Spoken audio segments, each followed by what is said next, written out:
آج کل ایک پوسٹ گردش کر رہی ہے جس کا عنوان ہے مرد و عورت، اور اس پوسٹ میں بتایا گیا ہے کہ مرد کو بنانے کے لیے مٹی فرشتوں کے ذریعے اللہ نے زمین سے منگوائی، لیکن عورت کے لیے مٹی نہیں منگوائی، اس کو مرد کی ہی ٹیڑھی پسلی سے بنایا، اور جس مرد کی پسلی سے وہ بنی ہے وہی اس کا محرم بنتا ہے، وہ اس کے نکاح میں جاتی ہیں کیونکہ وہ اس مرد کے وجود کا حصہ ہوتی ہیں۔ تو یاد رکھیں یہ پوسٹ بالکل غلط ہے۔ ہاں، ایک روایت میں موجود ہے، سرکار علیہ الصلوۃ والسلام نے ارشاد فرمایا جس کا مفہوم کچھ یوں ہے کہ عورت جو ہے اس کو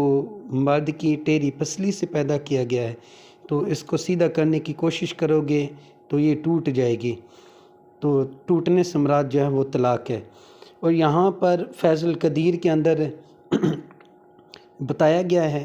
کہ پہلی عورت جو پسلی سے پیدا کی گئی تھی وہ حضرت سیدنا حوا ہیں، جن کو حضرت سیدنا آدم علیہ نبینا علیہ الصلوۃ والسلام کی پسلی سے پیدا کیا گیا تھا۔ تو یہ جو روایت کے اندر باقی کہا گیا ہے کہ ہر عورت ہر اپنے شوہر کی پسلی سے پیدا ہوتی ہے، تو ایسا کچھ بھی نہیں ہے۔ برائے مہربانی ایسی غلط روایات اور غلط پوسٹیں جو ہیں وہ نہ بھیجیں، اور مزید اس طرح کی اچھی باتیں سیکھنے کے لیے ہمارے ساتھ منسلک رہیں۔